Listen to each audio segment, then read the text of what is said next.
Alhamdulillah, wassalatu wassalamu ala rasulillah wa ala alihi wa sahbihi ajma'in. Frères et sœurs en islam, Assalamualaikum wa rahmatullahi wa barakatuh. Question numéro 1 de la part de nos frères Ahamd. Parents, pas fin de faire Akikah pour moi parce que je passe un moyen, je suis pauvre, passe un l'argent pour faire Akikah pour moi. Est-ce que moi, j'ai besoin de faire mon Akikah? Oui, ou besoin de faire mon Akikah? Qui est l'intention? Ou fait l'intention qui peut faire Akikah pour vous-même?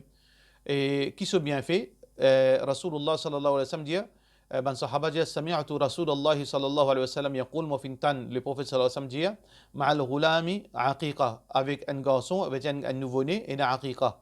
Fa'ahdiqu anhu daman, alors vers 10 ans, veut dire pour sa aqiqa-là, par rapport à son naissance, wa amitu anhu al-adha.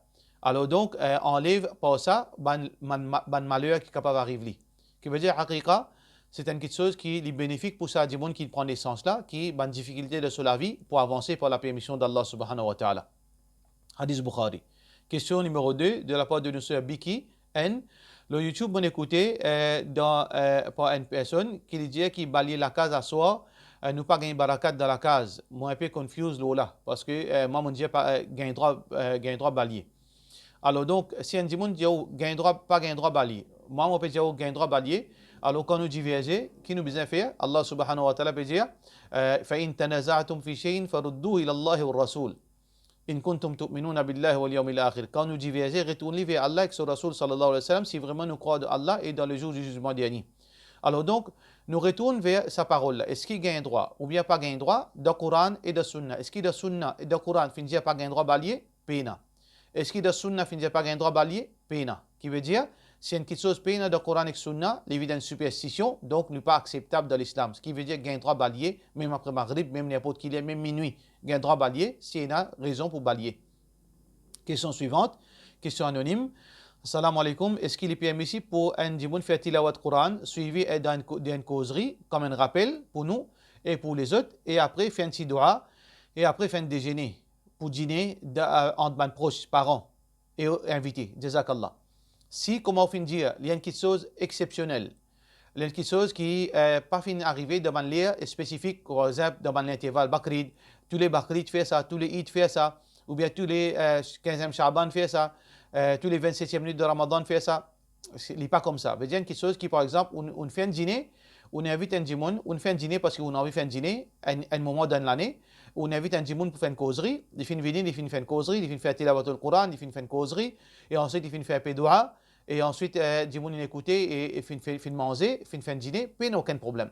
Puis il n'y a aucun problème là-dedans, mais quand il vient un problème, causerie, Quran, veut dire Quran et dua, après manger, c'est quand on peut faire devant l'intervalle spécifique, devant un moment qui sont considérés, certains gens considèrent comme un moment mémorable, un moment fête, ou bien devant les fixé. Tous les vendredis, faire ça. Tous les jeudis, faire une chose pareille pour rapprocher avec Allah. Comment dire, faire ça avec une fête religieuse, là, il n'est pas bon. Mais c'est une question qui peut être rien prémédité. Si un djimoun a envie d'inviter un djimoun à faire une chose pareille, il n'a aucun mal. Question suivante. Question toujours anonyme. Si un monsieur rate namaz Eid sans aucune raison valable, qui est gravité? C'est lui qui fait rate un namaz Eid sans aucune raison valable, qui veut dire qu'il fait désobéir à Rasulullah sallallahu alayhi wa sallam. C'est un péché. Le prophète sallallahu alayhi wa sallam dit vin namaz Eid, qu'il soit madame aussi, vin namaz Eid, vin témoin salatul Eid. Alors donc, c'est une désobéissance à Rasulullah sallallahu alayhi wa sallam. Mais seulement, il y a ban mazhab qui dit que namazit li sunnah, n'est pas obligatoire. Il y a une divergence d'opinion, mais nous, l'opinion, c'est que nous croyons que dans l'opinion des savants qui dit qu'il est obligatoire, donc c'est lui qui peut aller, il finit faire un péché, il finit commettre une désobéissance. Question suivante, question de la part de M. Zahreen J. Est-ce qu'il nous capable de servir lavabo qui est dans la toilette pour faire oiseau? Pas aucun problème. Condition oiseau, c'est que nous, membres l'écho qui nous besoin de laver dans oiseau, il laver convenablement, et pas aucun délo impur qui finit sauter l'eau, nous. Pas aucun problème dans n'importe qui place qui nous fait ça qualité oiseau là. Question suivante. Question, bien sûr, ça veut dire si arrivé, si nous faisons oiseau, là, la question de Bismillah. Est-ce qu'il nous dit Bismillah si nous donne une toilette? Par exemple, une toilette, elle est assez grande, il y a sa place, il y a son bidet à un côté, il y a son lavabo à un côté, il y a sa salle de bain à un côté, mais dans un seul périmètre, dans seul la chambre.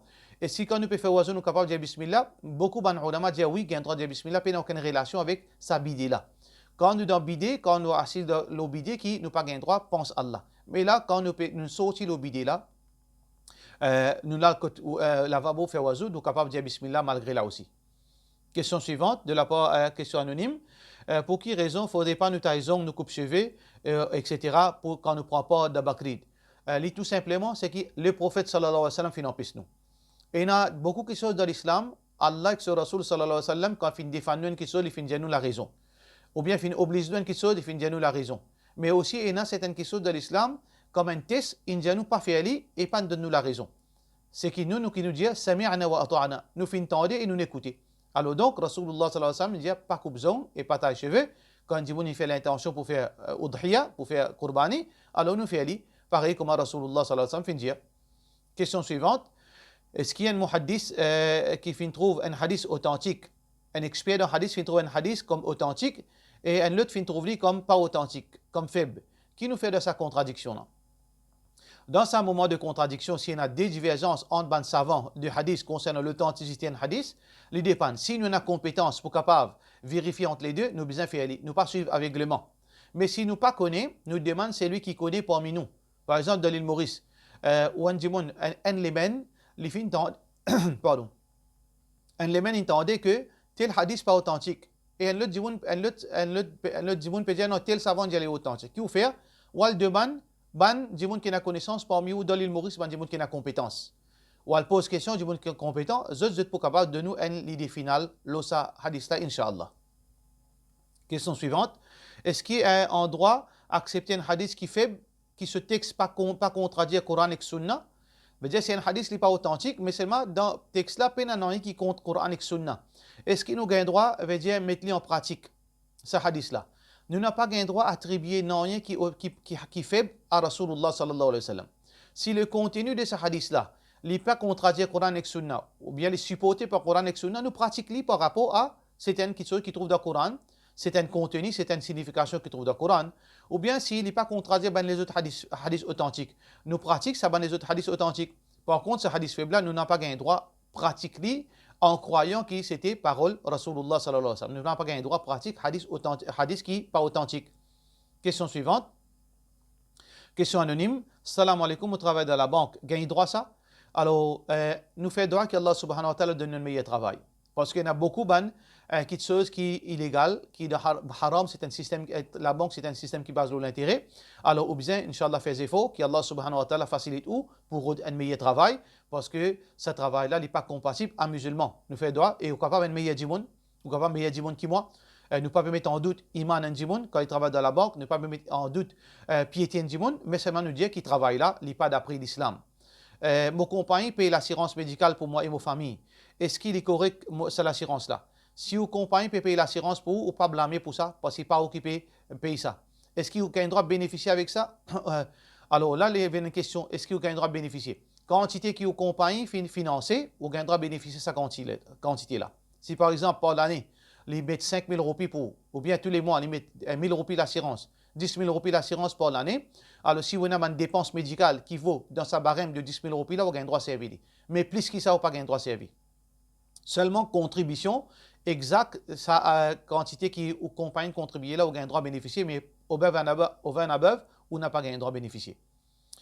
Question suivante. Question anonyme. Cheikh, si une madame, est-ce qu'il y a une madame qui a un droit de faire zabat? Est-ce qu'il y a une madame qui a un droit de faire zabat? Une cousine, dans le cadre islamique, pas peut faire aucun mauvais comportement, tout le monde tranquille, les autres peuvent guetter.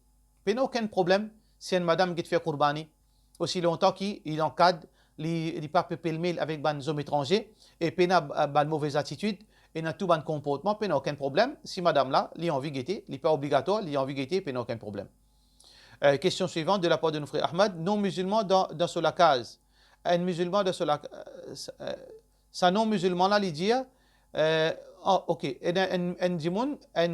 un frère qui appelle imtiaz, il fait un commande, qui veut dire il fait aluminium, il fait des affaires dans la case, construction, etc.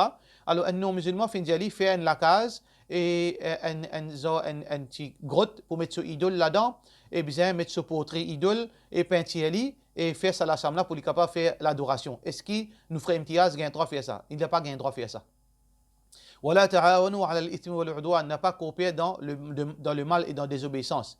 On n'a pas gagné droit de faire ça et on refuse ce type de travail. Ça veut dire quand on va prendre le travail, je finis, dire qui pour faire l'avance. Alors, avec diplomatie, ou bien refusé, c'est qu'il soit au pénalitant, soit qu'il fait bloqué, soit qu'il ou j'allais guetter le djimoun, mais un musulman pas gain droit de construire une place côté ado idole. Parce qu'il est là pour être complice dans l'adoration de sa idole. Question suivante. Assalamualaikum. Moi rêve qui m'opérante dans l'enfer. Qui ça ce meaning? Il y a deux significations. Si un djimoun qui ou la vie ou dans l'obéissance à Allah, on peut faire 5 fois salat, ou un djimoun qui est propre, ou un djimoun qui n'est pas dans désobéissance, ou peut faire au maximum d'efforts, alors donc ça c'est l'encouragement encore qui Allah subhanahu wa ta'ala peut mettre encore la frayeur de l'enfer pour continuer à faire l'obéissance. Et Allah subhanahu wa ta'ala peut rappeler nous que l'enfer est réel, qui est obligé de continuer à persévérer dans l'obéissance. Par contre, ou bien il est capable de péché shaitan, qui peut décourager, qui peut faire au pire pour rien. Les deux. Ou bien oubliez-les, négligez-les, mais seulement continuer à persévérer dans l'obéissance à Allah. Mais si on dit ou dans désobéissance à Allah, ou dans haram, ou dans quelque chose qui est malpropre, et ou pas faire namaz, ou on rêve ça, qui veut dire Allah subhanahu wa ta'ala peut donner un avertissement. Qui si vous continuez comme ça, vous parlez de l'enfer. Soit il y a un avertissement, soit il y a un test de péché, il y a un truc de péché, soit il est capable une consolidation de bonnes actions, pour veut dire de nous l'encouragement pour plus obéir à Allah subhanahu wa ta'ala. Pour cela nous disons, wassalamu alaikum wa rahmatullahi wa barakatuh.